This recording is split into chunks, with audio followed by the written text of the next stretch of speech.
Good afternoon. Welcome to the University of Southampton. My name is Dr. Daniel Rowan and I'm an audiologist here at the Institute of Sound and Vibration Research. And over the next 40 minutes or so, I would like to convince you that your ears help you to see. And in fact, there are three ways in which your ears help you to see. The plan for the session is that I'm going to tell you about the three ways in which your ears help you to see, and then a little bit about audiology. But first, I just want to back up a little bit, because your ears actually help you in three distinct ways. One way that your ears help you is that they help you to hear. And as an audiologist, I'm very interested in problems that people have with hearing. I'm very interested in hearing, so I'd like to start off by hearing from you. So good afternoon, everybody. Good afternoon. Thank you very much. Now, the second way in which your ears help you requires you all to stand up.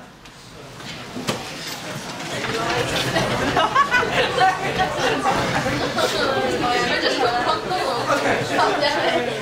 So what I'd like you to do now is to stand up with your eyes open and to stand on one leg. Not much difficulty, yeah? What I'd like you to do now is to stand on one leg with your eyes closed, but make sure you don't fall over. Okay? So stand up with your eyes closed.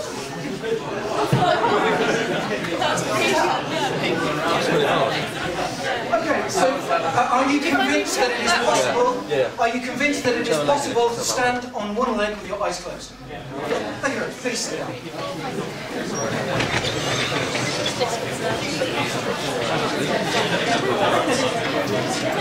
Okay, now the way in which you were able to stand upright with your eyes open was largely because you could see if things were moving, and your brain will partially interpret whether things are moving as maybe you're moving. Maybe your muscles need to contract in such a way to stabilise that so you're not moving around. So that helps. Being able to see helps to maintain your posture. But when you close your eyes and you can't see, there's a part of the ear that kicks in that helps you also to maintain your posture. So there's a part of your ear that helps you to stay upright and to maintain your posture, and we shall find out a bit more about that part of the ear a little bit later on. So your ear helps you to hear, it helps you to maintain your posture, and the main thrust of today is to tell you about the ways in which your ears help you to see. So just a little bit about me to start with, I guess. I was once, like you guys, doing A-levels or stuff like that. And I was told, Daniel, you'll never be a scientist. At the time, I didn't particularly want to be a scientist because I wanted to go into rock. Unfortunately, that didn't work out too good. And I found that when I was attempting to do that, I got rather interested in hearing and the difficulties that people have with hearing if they've got a hearing impairment. I trained in the NHS as an audiologist, really got into research and came back to Southampton, did an MSc and PhD, and now I'm a scientist. So I haven't been told, you'd never like a scientist. I don't think I've done too bad. I still haven't made a rock star, but you know, you can't have everything, can you? Okay. So, it's through that sort of story that I got interested in hearing, and in my second job, I was put in charge of a part of a department that was to do with when things go wrong in the ears that affects how people see. Okay, so first off, way one, the very first way I'd like to tell you about this is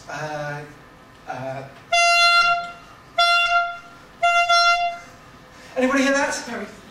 It worked for some of you, jolly good. We should practice that. Did you notice the way that at least some of you are not very interested in what's going on around you? That's probably a problem more in itself. But some of you are interested in what's going on around you, and as soon as there was that surprising sound from over there, you turned and you looked at it. And the first way in which your ears help you to see is to orientate your eyes on whatever's making a noise. Now you may think that's a fairly trivial thing, but it turns out that it's not trivial.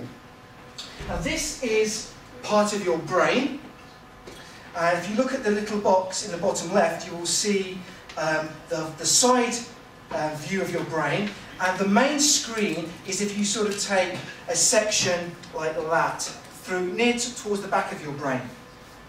And what you can see here is at the bottom of the slide, near 6, is where the spinal cord comes up and attaches to the rest of the brain.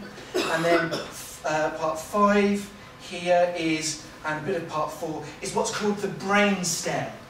Now your brain stem is what keeps you alive when you're asleep or when you're engaged in learning, listening to awesome things about ears, or you're maybe other things that you're doing where you're not consciously aware.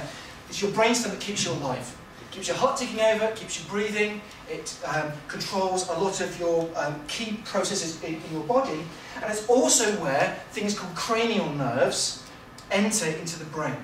And a cranial nerve is typically some sense organ, is sending some information into your brain, such as your ears. And your ears send information into the brain at the level of the brainstem. Now your brainstem is probably the oldest part of your brain from an evolutionary point of view. So if you go back millions of years, the brainstem will have been around way before any of the other convoluted stuff at the top that you think with. And in that brainstem, there is a mechanism for localizing right, left sound sources, right at the level of the brainstem. This is where other really fundamental processes take place to keep you alive. So it's a good clue that being able to know whether stuff is to the right or to the left is really important. Now I've got another example for you here of the importance of this. So I'm going to move this here. Okay, so this is a baby having its hearing tested.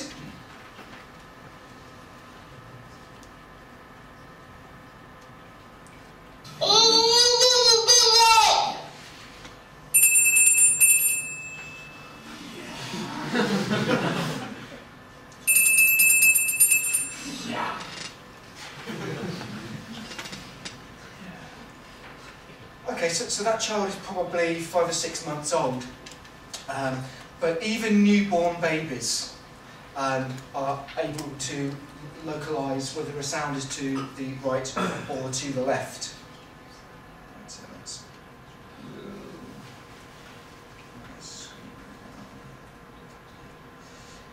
Okay, so even newborn babies, so you're born with the ability to tell whether a sound source is to the right or to the left, and importantly, to move your eyes or your head towards it. And one of the reasons for this is that your eyes have got really good what's called spatial resolution. You can see the detail of the object that's in front of you really good with your eyes, but your spatial resolution with your ears is not very good at all. But the good thing about your ears is that it can pick up sound from almost any direction, and sound has got the property that it can bend around stuff much more than light can. So hearing is an early warning system, and even as a newborn, if your hearing is good in both ears, you have this sort of innate reflex to turn towards the location. Now this child here was born without any hearing in both ears, so didn't have that reflex. And one of our goals, and one of the things that we do at this university, is that we provide special devices, which I'll tell you about in a moment, called cochlear implants, that help provide some hearing to kids who don't have any hearing at all in either ear. And more than that, we often provide one to both ears, to provide some hearing into both ears, so that kids can tell whether a sound is to the right or to the left. And the cochlear implant has got an external bit, just here, that picks up the sound, converts it into electrical signals and radio signals that are then transmitted to the internal part that then sends the electrical messages to the cochlea. Well, we haven't got too much time to talk about cochlear implants today, but I thought you might be interested to know what one might sound like. What you've got to imagine is, this is compared to hearing nothing. Okay? So, this is a short sentence. See if you can make out what's being said.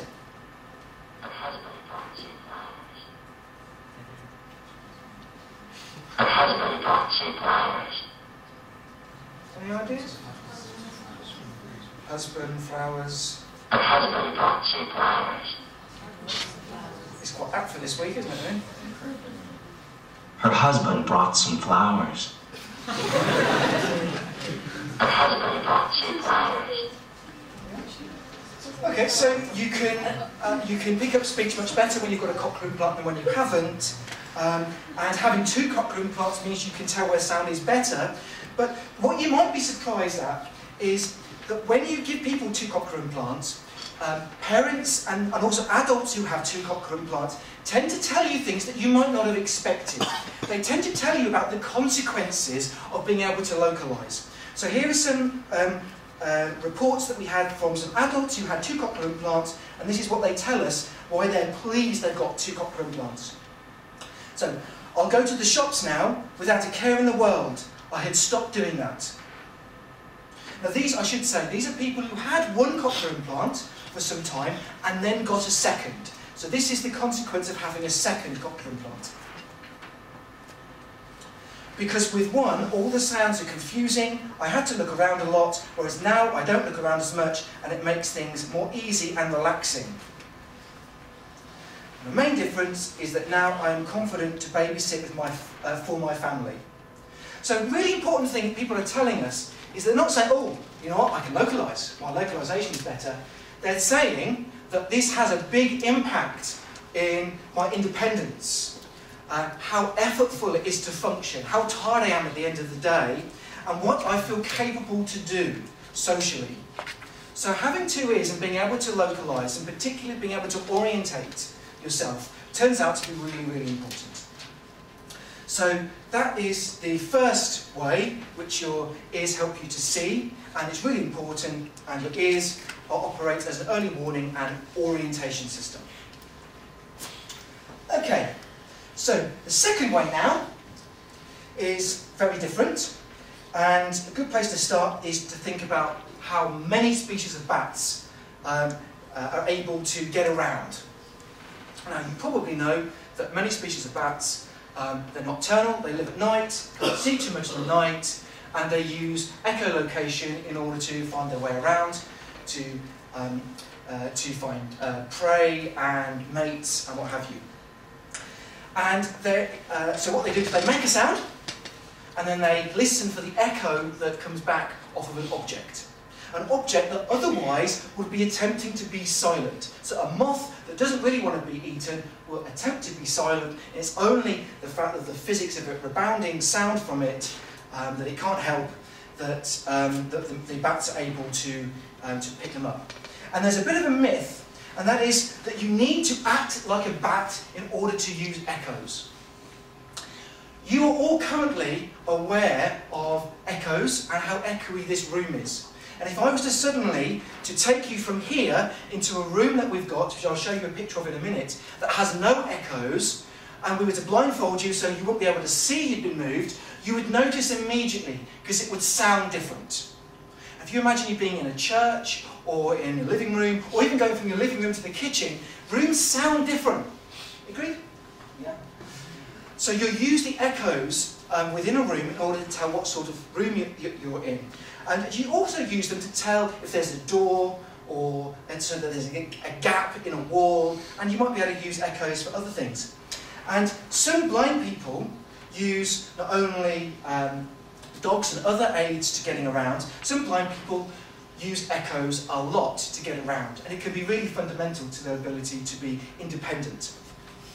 And some blind people make sounds. You may have seen some YouTube videos of some blind people clicking, and some blind people are sort of more opportunistic and use sounds that are produced in their environment, sound sources that are in the environment, that then bounce off of stuff, and then they receive the echoes.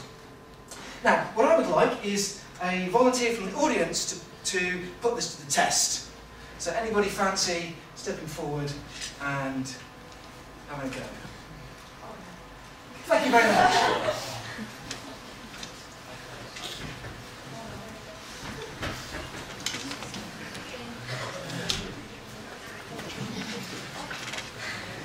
Okay, so if you could possibly come and stand just here for us, please.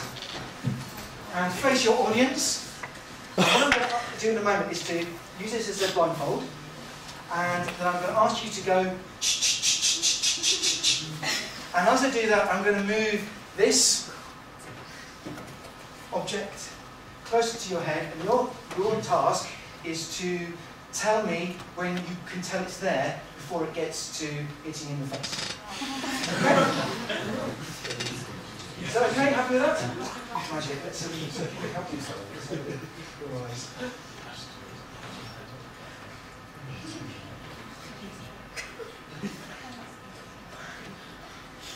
If you could close your eyes as well underneath that.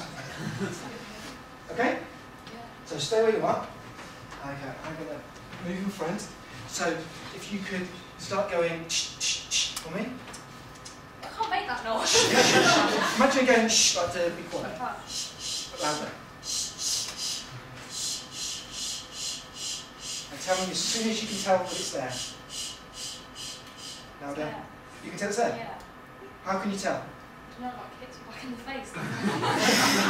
It just sounds different, doesn't it? Yeah. Okay, jolly good. We're going to do that again, because the scientists do things twice to see that it's reliable. Okay, so stay where you are. So off you go. It's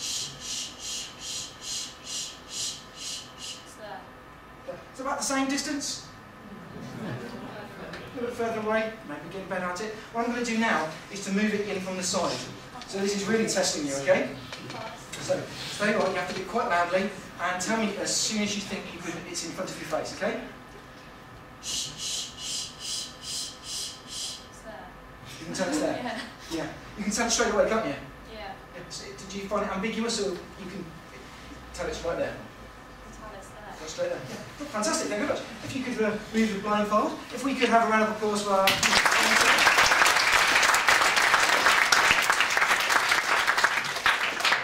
If at the end anybody would like to have a go, that's absolutely fine. If you have a go, you will notice that it is very clear when you have something right in front of your face if you're making a sound.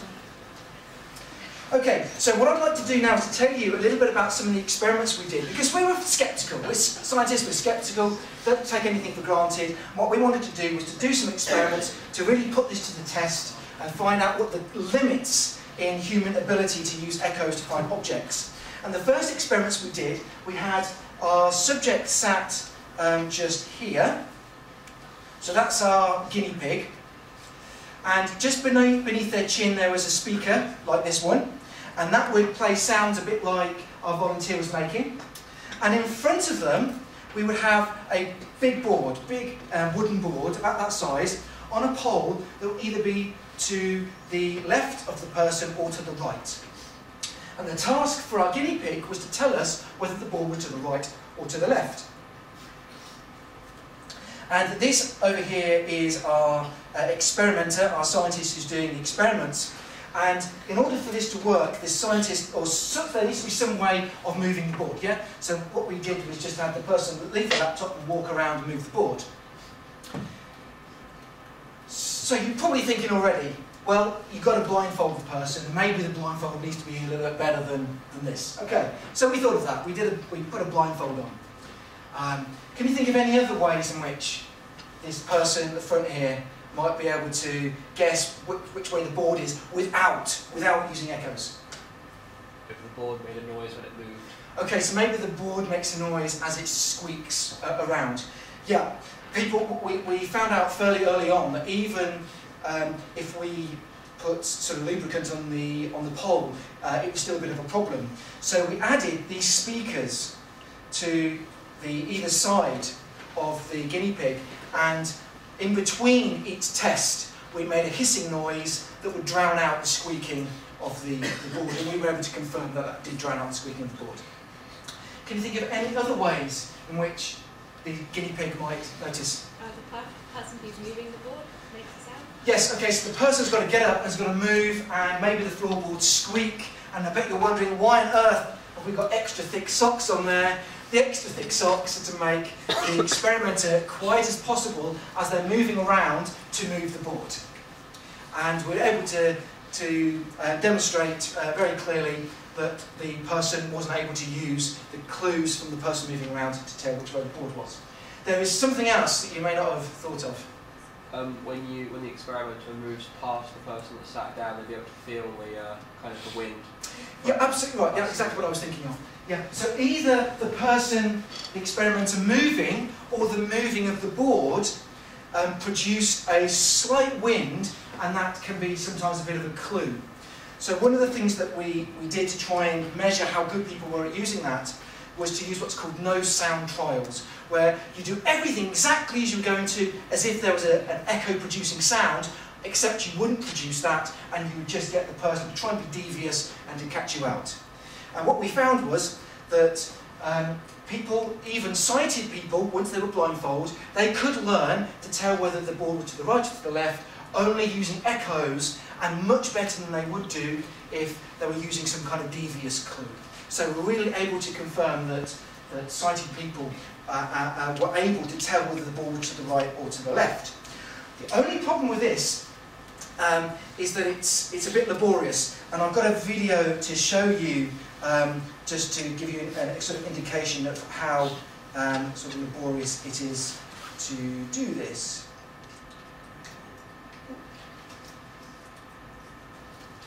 Oops. Ah, there it is.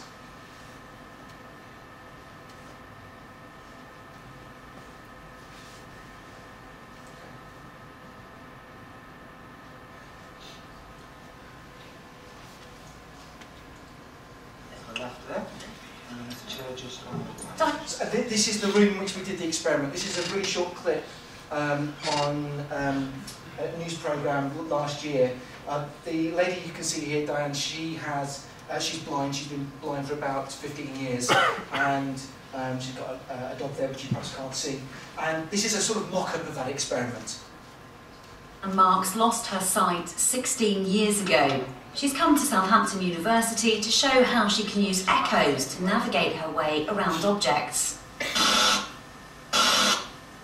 She's being played sounds through a speaker which echo off the board in front of her, and she must work out whether they're coming from the right or the left. It's a skill she says she's had to develop because she has no vision to rely on.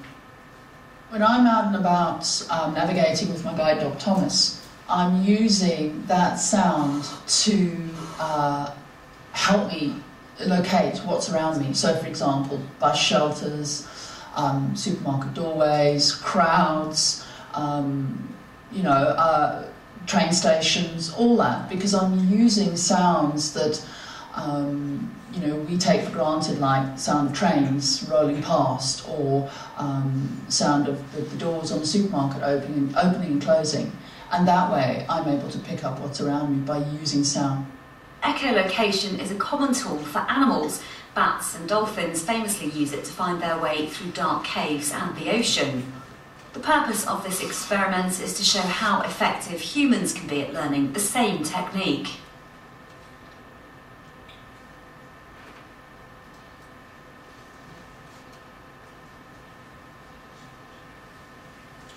Okay, so that's how we did some initial experiments. One of the problems with it is if you've got to get up and move a board around, it takes ages to get any data.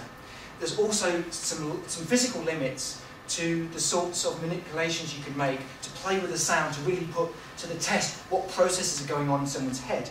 So what we developed was an alternative technique where you have your guinea pig sat here, and these headphones should be plugged into the person's ears. So they're listening through headphones, and it gives the impression that they were sat with the board in front of them.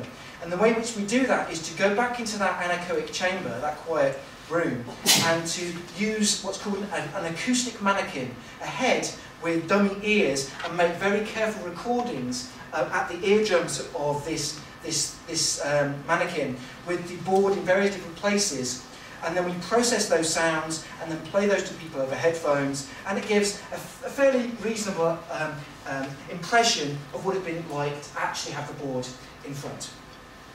And then we can play with the sounds of all kinds of interesting ways to try and really make sure both that the person is using echoes and that they're using in a way that is really interesting. Okay, so one experiment, very quickly I'm going to talk you through we did, was we were interested in what if you had the board either angled like, flat like that, or angled. Maybe the orientation matters. Maybe it matters how far away it is. You don't need to know much physics to have a pretty good guess that the further it is away, the harder it's going to be. And maybe you need to have really good hearing. So I'm going to show you one graph of some results. These results from one study using sighted adults of around about your age. And I'll talk you through this quickly. On the y-axis here is how accurately the subjects were at telling whether the ball was to the right or to the left. So 100% means they were able to get it right 100% of the time. And if a person's score was in that grey area, it means they were probably guessing. Okay, so here are some data. These are called box plots. If you haven't seen box plots before, what this tells you about is essentially the range of results we see across all 13 people. The horizontal line is the average, and the rest gives you an idea of where everybody else was. So you can see that when the board was at a kind of realistic orientation, so it wasn't perfectly sort of directing the sound back to the ears, people could do it if there was no hearing loss, if the hearing was not poor. And if the hearing was poor at the high frequencies, the high pitches, and this was simulated, as I say, so these were sighted, good hearing people, but we simulated a hearing loss. If we take away the high frequency sounds, people cannot do this at all. Everybody is guessing. But if you give people, if you take away the low pitch sounds, then it doesn't make much difference. People are still really good at it.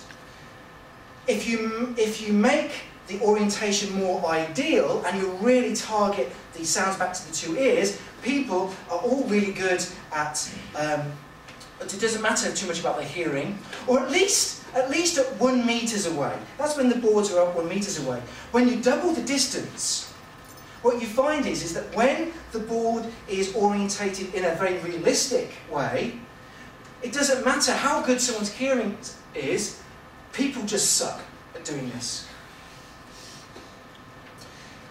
But if you make the orientation ideal, you get that orientation so it's really directing the sounds well back to both ears, you find that people are good at it if they've got good hearing overall, or if they've only got problems at low frequency hearing. If the problems are with the high-pitched hearing, then our subjects found they couldn't do it at all.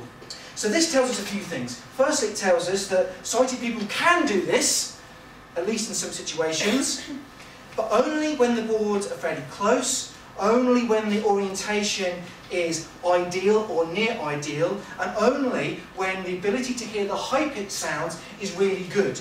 And that last thing is important, because mostly when people lose their hearing, they lose the ability to hear high-pitched sounds. And just to reassure you, this was confirmed with many of the sighted people and some blind people under proper experimental conditions. So I thought that might be interesting to you. Yes, people can use echoes to tell what objects are, but it's limited. So way 2 is that echoes tell you about objects that would otherwise be silent. And finally, in the last 5 or 10 minutes, I'd like to tell you about the third way, which your ears help you to see. And this relates to the thing earlier when I got you to stand on one leg. Remember that? You've got the bruises to prove it, maybe. Well, what you're using there is something in your inner ear called the vestibular organ. So here is a picture of the inner ear, just there. And the curly bit just there is the hearing part of the inner ear. It's called the cochlea. But just behind that, you've got 3 semicircular canals, and those semicircular canals help you to maintain your balance and help you to see.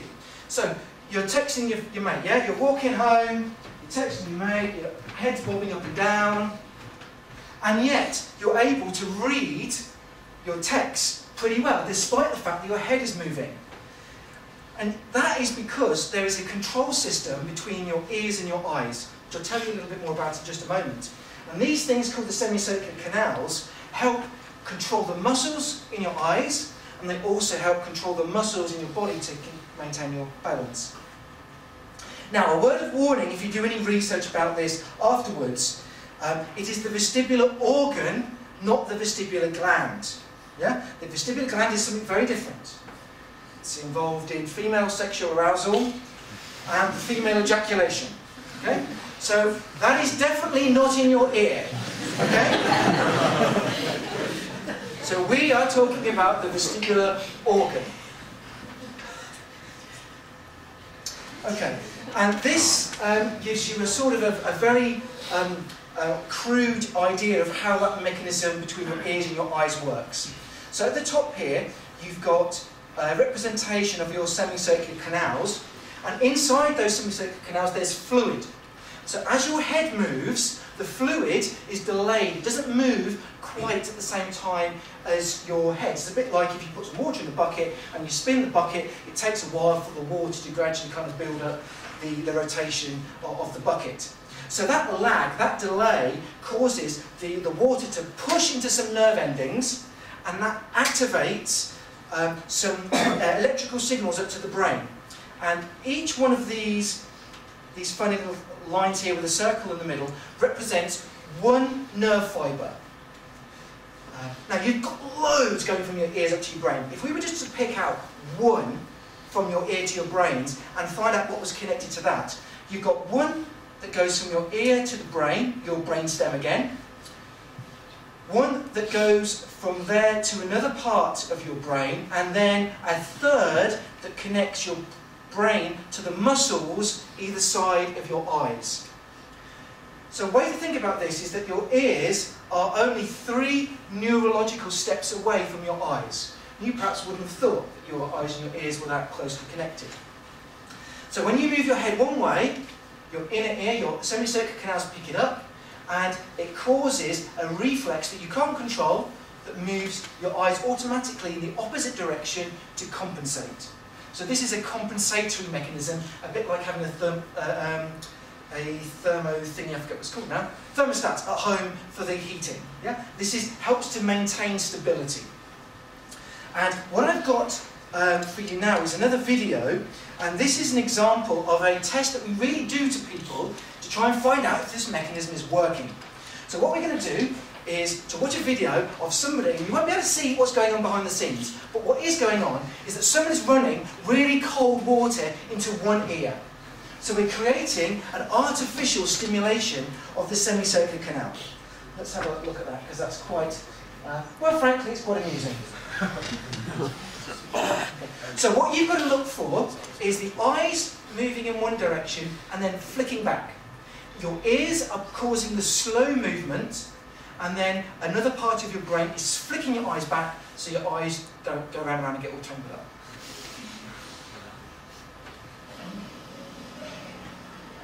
Helpful? Yep. And he'll start feeling dizzy as well.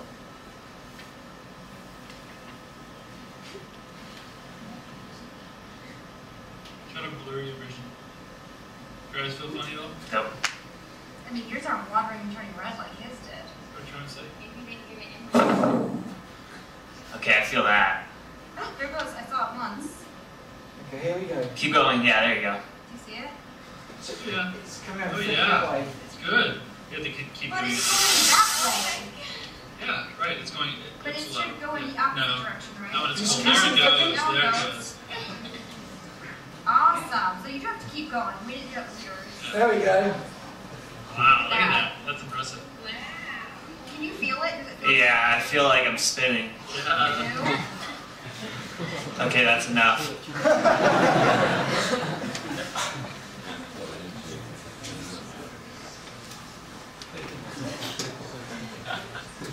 Okay, so that gives you an idea of an artificial and much stronger stimulation that you perhaps otherwise get. Another way you can show this from on your friends is you get someone to sit on a chair that rotates, spin them around in one direction, keep up a constant sort of angular velocity, and then stop very suddenly and hold their head with the eyes open, and you'll see the eyes flicking.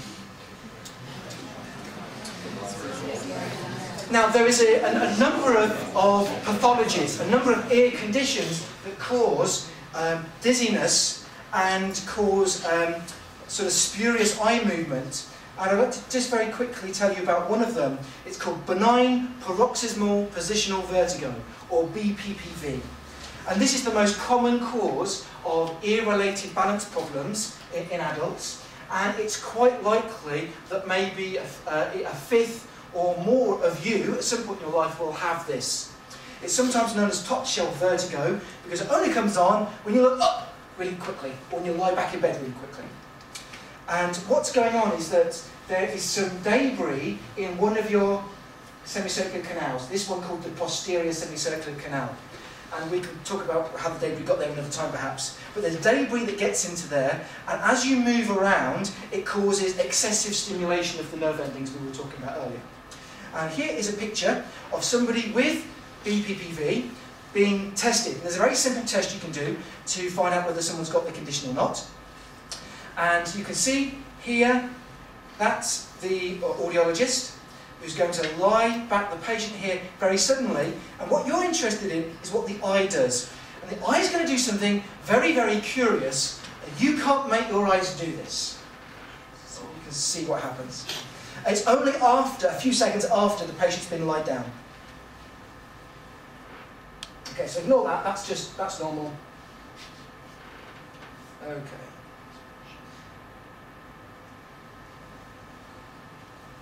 Here we go. Can you see the eyes rotating? Flicking.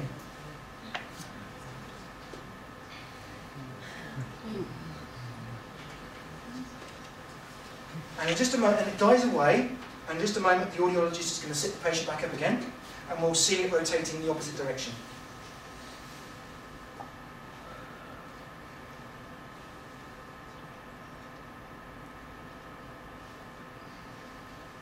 There we go.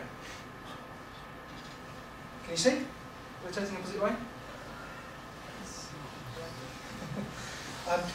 So what this condition does, it causes an excessive stimulation of one semicircular canal on one side. Normally, you wouldn't just have one semicircular canal stimulated, they'll all be stimulated to some extent, and you'd get some kind of normal compensatory eye movement. But with this, it causes your eyes to rotate. So I thought that's pretty cool. Okay, so the third way in which your ears help you to see is that they help to stabilise your eye movements. So if we put that all together, we found out that your ears obviously help you to hear, which you knew already. Your ears help you to balance by maintaining your posture and controlling the muscles in your body. And your ears help you to see. They act as an early warning system, an orientation system, so you can look at what's causing the sound. The echoes can tell you about sounds that otherwise would be silent. Sorry, objects that otherwise would be silent. And thirdly, your ears have a direct effect on your eyes by stabilising your eye movements. And just in the last 60 seconds or so, what I'd like just to do is to say a little bit about the profession of audiology, just in case anybody is interested in maybe considering it as a career. We offer a degree here in audiology, and we are world-renowned for our research into auditory and vestibular organ function. We provide clinical placements on our degree, and we guarantee and organise those. The last 2 years and this year, people who start, and we're hopeful this will be the case in future years, get £1,750 per year paid to them to help offset some of the tuition fees. And we also know that we get happy graduates. We're the top-rated university for audiology in the UK. We've got approximately 100% employment or further study rates. And people go on to do a variety of different things in the NHS, independent sector, they sort of private businesses, do charity work, paid charity work as well, work overseas, do research like me, teaching like some of us, and our entry requirements are AAB. So just in case you're interested, as a bit of information, Rhiannon is going to be near the back with some brochures in case you're interested in that, but I think it's about time that I stop speaking and give you an opportunity to ask me some questions. So thanks very much for listening.